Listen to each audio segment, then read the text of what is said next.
Hi, I'm Aaron A. Reed, and I'm in the middle of a year-long project about the history of games made with words. This December marks the 50th anniversary of the original text-only Oregon Trail game, and since there are about 50 weeks in a year, that gave me the idea to spend each one of them blogging about a single text game from 1971 to today, one game for each year. Now, when you hear text game, you might think of text adventures, but there have been all kinds of microgenres over the years that have used words instead of graphics to tell their stories. Of course, at first games were forced to rely on text because the earliest computers had very limited graphical capabilities. But rather than dying out when graphics took over, text games have wriggled and evolved their way into all kinds of corners of the gaming landscape. And without the spotlight of the mainstream, so many of these games have been free to experiment and innovate. Each of the games this series is looking at is a unique snapshot of the time and place it was made, a nexus of technical and cultural and economic and personal decisions. Many of these games are in danger of being lost or have been overlooked by newer generations of gamers, and I've been thrilled to make the case why each one is worth remembering. Now, choosing which games to cover has also been an interesting challenge. The conceit of covering just a single game from each year has meant I've had to skip over many classics, but it's also made me look more closely at understudied time periods and led me to discover a lot of hidden gems. The series hit 1989 just this week, so there's a lot more to come, but no shortage of fascinating stories to tell. In a 10-minute talk, I can't begin to do justice, so I'm just going to take you on a whirlwind tour picking one game from each decade that's maybe a little more on the obscure side to give you a taste of all the great stories in this weird little thread of gaming history. So let's start with the 70s, and the first company to succeed at selling games for personal computers, Adventure International. Not everyone's heard of them today, but for a few years they were the kings of computer gaming, racking up millions in sales, and they paved the way for the software giants of the 80s. The founders of both Sierra and Broderbund got their start working there. They even invented the first retail packaging for computer games, and yeah, they came on cassette tapes back then. Now, if you have heard of this company, you may think you know who wrote all their games. After all, it was his name on all the boxes. But if we look at the title screens for some of these games, we see another name, Scott's wife at the time, Alexis. So who was Alexis Adams?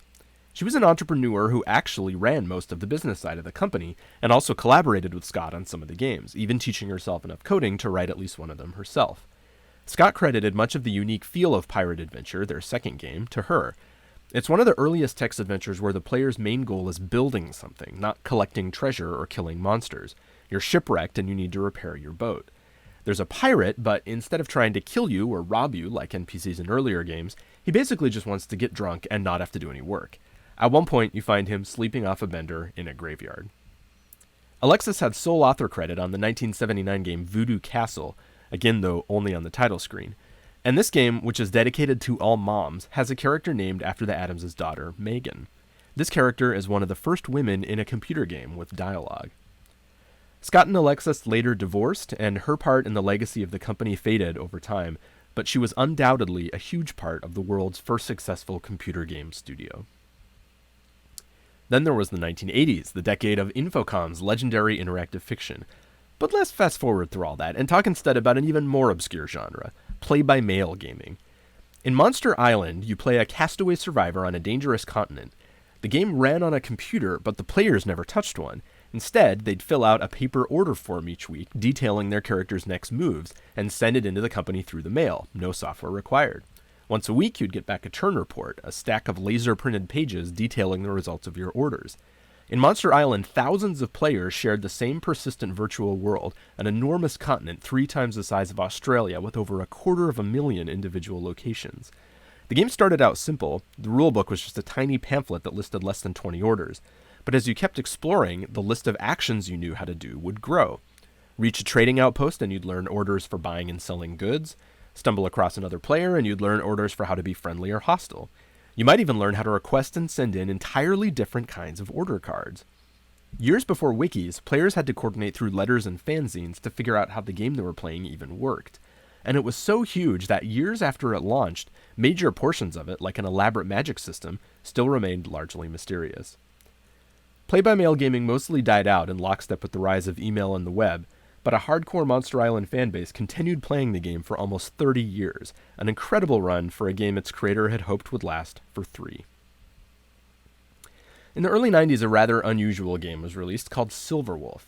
This obscure text adventure is about a group of shape-shifting women superheroes protecting an ordinary schoolgirl they believe is the reincarnation of a god. It was made by, and you're not going to believe this, a group of shape-shifting women really into schoolgirls and strange divinities. But let's back up. In the early 80s, St. Bride's School opened up on the remote Irish coast. It was a sort of fantasy camp where women could take on the roles of Victorian-era schoolgirls under the tutelage of a strict headmistress. There was no electricity, and modern materials like plastic were forbidden. But sort of inexplicably, in 1985, this group that shunned the modern world started making and selling computer games.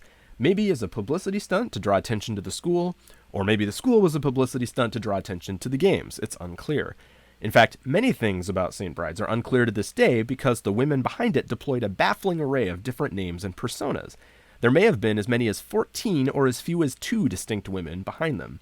And what they were really up to in that house in Ireland remains a puzzle. Some of them had once been involved with a group called Lux Madriana that worshipped a female god. Some of them were really into discipline.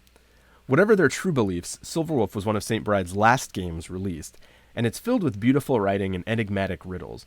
I especially love this description of a tree made of ice filled with the buzzing of silver bees. There's some suggestion its author may have been trans. If so, this makes Silverwolf one of the earliest queer games. The full story of St. Bride's is a wild rabbit hole. I haven't even mentioned the Atlantis cult, the Forbidden Door, or the connection to the 70s King Kong film, but I love how it gives the lie to the notion that the only people writing text games in the 20th century were bland hacker dudes. And now we've reached the 2000s, and this next one doesn't have any pictures because it was a game by and for the blind. Proximity biodisruptor mine in 18 feet. East door in 9 feet. Manual bolt gun.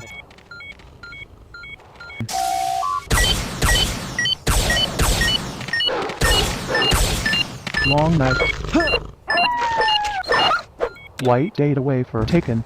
Whoa. West 30 by 50 feet. There is an exit from the room behind and to the left. Shades of Doom is an audio-only first-person shooter. In a time before accessibility modes were common, blind or disabled gamers who wanted an action game had to build it themselves. Shades paints an audio soundscape with 3D positioned sound, which are loaded with useful information to help players navigate a maze of levels. Approach an intersection, for instance, and you can hear the sound of wind blowing down the side corridor.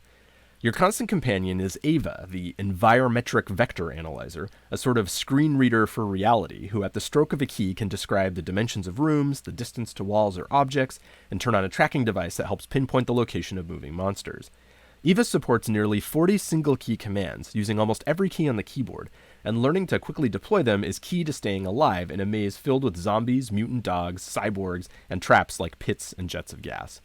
Surviving the 9 levels of gameplay is a huge challenge, but one that's equally hard for blind and sighted players alike. Shades delivers fast-paced, tension-filled gameplay with only spoken words and positional audio, more than living up to its famous namesake. And finally, the 2010s, and actually I'm going to cheat a bit and pick a game from the start of 2020. Sense and Semiosis is a lovely little text game about reminiscences triggered by bottles of perfume lovingly lingered over. As you read each description and the memories it triggers, you get to decide what they mean to you, what you want them to represent. It's a small game, it takes just a few minutes to play, but behind the scenes is an astonishing attention to detail in procedurally generating each delicate mood and description. Just before this game came out, AI Dungeon was getting a lot of attention for its promise of infinite stories from an artificial storyteller. Sense and Semiosis is precisely the opposite, a carefully sculpted and very human marriage of prose and systems to produce a handcrafted, joyful experience. It's also part of an unbroken thread of text game history, written at the end of the 2010s in an interactive story design language made in the 2000s, that evolved from a 90s language reverse engineering Infocom story format from the 80s, which originated in turn in the 70s with Zork. Some of Zork's technical DNA still lives in Sense and Semiosis today, and that's pretty cool. It's up for a Nebula Award for game writing this year alongside much more well-known titles, but I think it's beautiful that this delicate, handcrafted sculpture made from words and code is on that stage. So in the past half-century, text games have been everything from the mainstream to the underground and all kinds of weirdnesses in between. They've been made by all kinds of people with all kinds of things to say, explored countless ways that text can be fluid and stories reactive, and been a constant source of inspiration as small creators with unique visions have redefined what games made of words can do, mean, and be over and over again. If you want to follow along with the rest of the series, you can find it at if50.substack.com. Thank you for watching, and enjoy the rest of your Bang Bang Con.